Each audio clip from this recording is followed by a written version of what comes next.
Dr. G.S. Raju's YouTube. That is the map we are following today. And it really is a map. Hmm. You know, usually when we do one of these deep dives, we're dealing with abstract concepts or theories.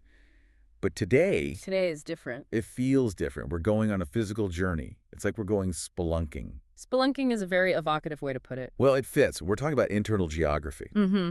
That phrase really stuck with me. I think most people, lay people, we picture our insides as just pink tubing. The garden hose model of anatomy, it's a common misconception. Exactly. You eat something, it goes down a slide, and that's it.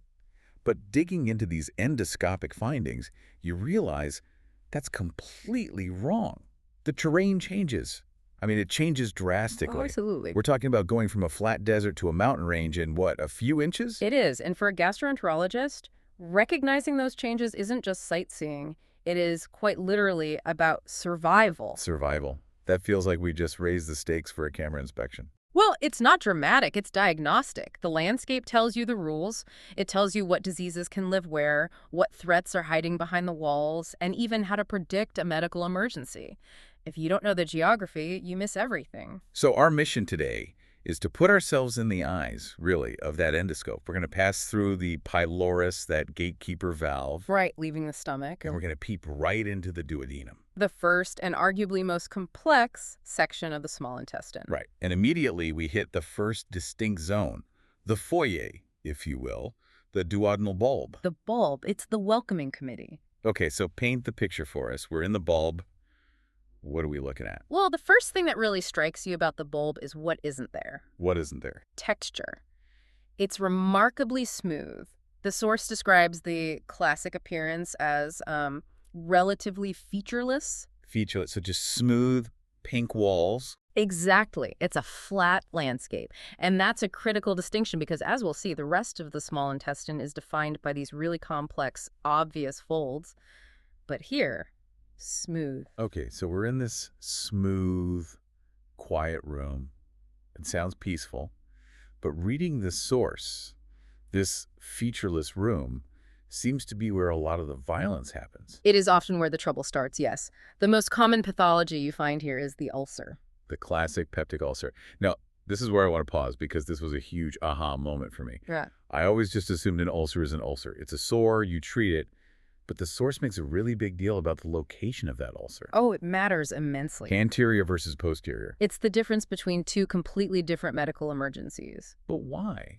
I mean, why does it matter if a sore is on the front wall or the back wall? We're talking about a tiny little tube. It comes down to what's happening physically outside the tube. You have to remember the intestine isn't floating in a void.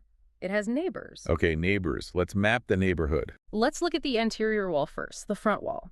If you have an ulcer there and it deepens, it eats through the tissue. Now, what's on the other side of that front wall? I'm guessing just open space in the belly. Exactly. The peritoneal cavity.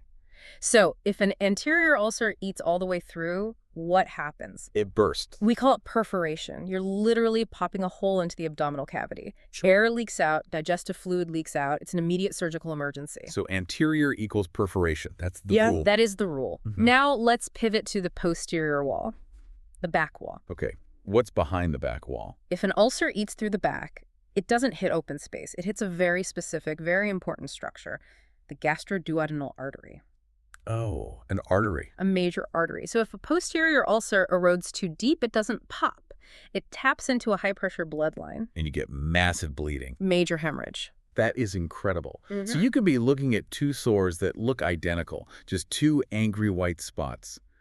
But because one is on the ceiling and one is on the floor, the way the patient might die is totally different. Correct. And the way you manage it is totally different. That's why that internal geography concept is so key. You're thinking, okay, back wall, I need to be ready for bleeding.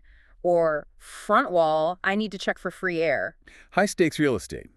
Now, while we're still in the bulb, sometimes you see bumps, right? Things that aren't ulcers. Right. You can encounter what we call submucosal tumors. Submucosal. What does that mean exactly? So the mucosa is the top layer, the skin of the intestine. Submucosal means under the skin. Visually, it looks like a bulge pushing up from below, like a marble under a rug. And the source says the most common cause here is a carcinoid tumor. Yes, a carcinoid tumor. Which sounds scary. Carcinoid sounds like cancer. It's a type of neuroendocrine tumor. It can be malignant, but visually, in the bulb, it's often deceptive. Just a clean, smooth, yellowish bump. It almost looks innocent. But you have to contrast that with actual duodenal cancer. The big C adenocarcinoma. Is that common? I mean, we hear about stomach cancer all the time. In the duodenum, no. It's extremely rare. Gastric cancer, stomach cancer is pretty common. But cancer of the duodenal bulb is a rare bird. That's good news. But if you do see it, does it look like that smooth carcinoid bump? Not at all. It looks destructive, angry. The source used a word that was really visceral. Friability. Yes, friability. It means the tissue is brittle. It just crumbles. If you touch it with the scope, it starts to bleed. That sounds terrifying. It is. And it presents with these deep ulcerations, ragged edges, and importantly, it narrows the lumen. The lumen being the tunnel itself. Exactly. The cancer grows inward, literally choking off the passage. It's a very different visual story. Okay, so let's advance the scope. We're driving the camera downstream, crossing the border into the second portion of the duodenum, and the road changes immediately. Drastically. We leave that featureless zone and enter a world defined by texture. Specifically, circular folds. Circular folds. This is that classic intestine look, right? Like an accordion or the ridges on a vacuum hose. Precisely. Anatomically, these are the plicae circularis. Fancy words for ridges. Essential ridges. This is where the work of absorption really kicks into high gear.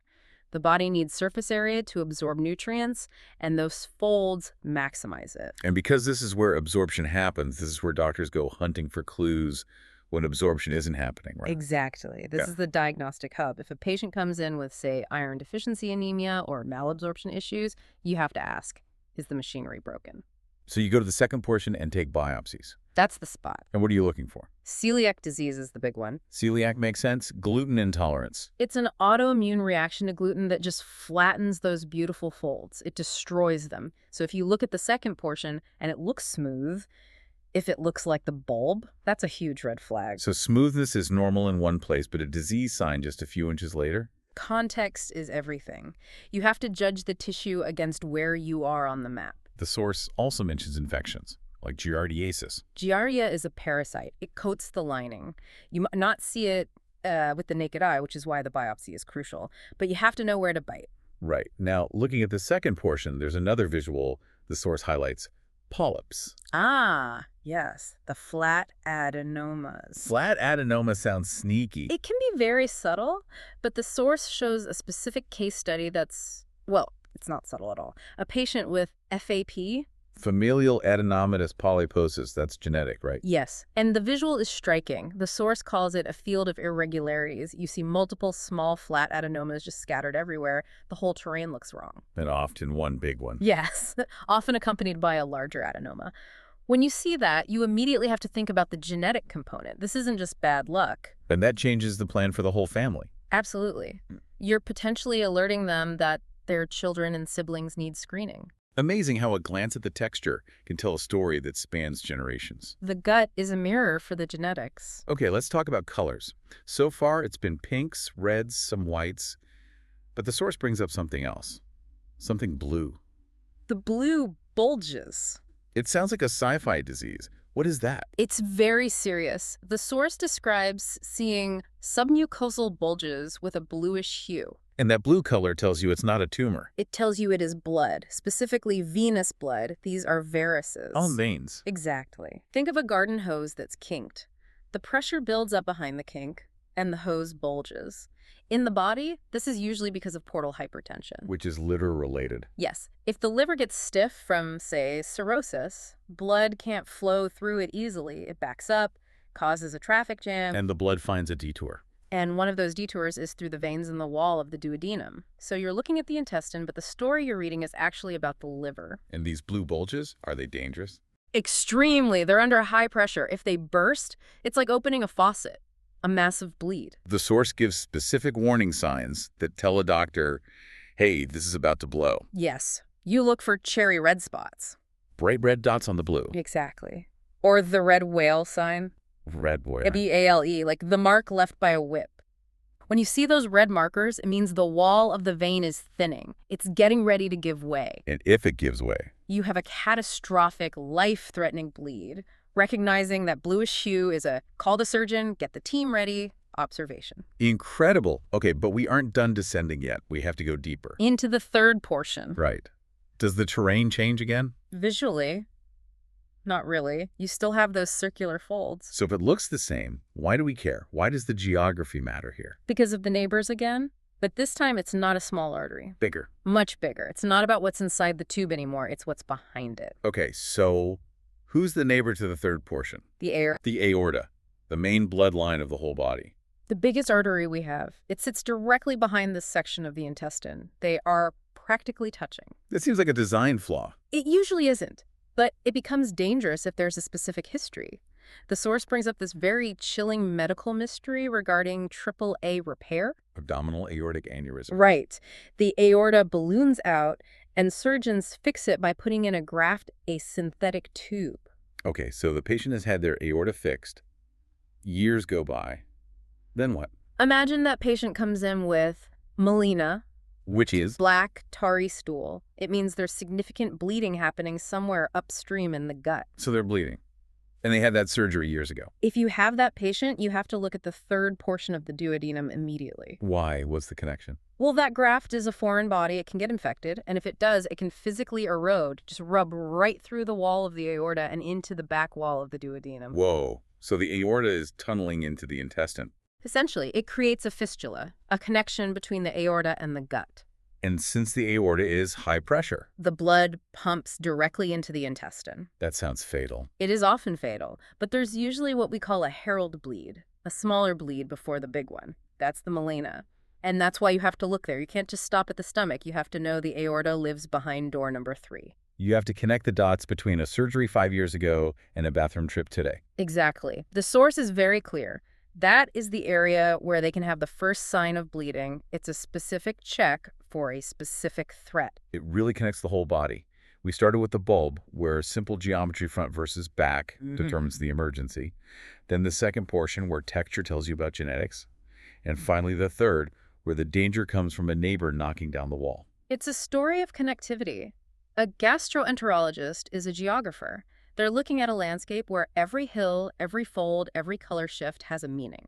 It's fascinating how much information is packed into those few inches. And how subtle the difference can be between healthy and emergency.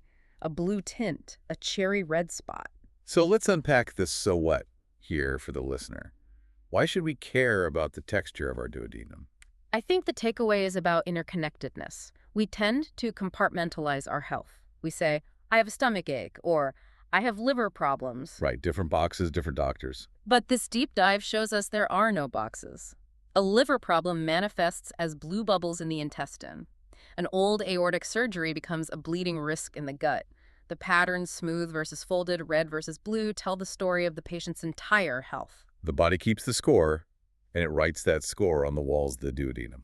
That's a poetic way to put it, but yes, it's not just about the gut, it's about the whole person. It makes you appreciate the detective work. Yeah. And before we wrap, I want to leave everyone with a thought.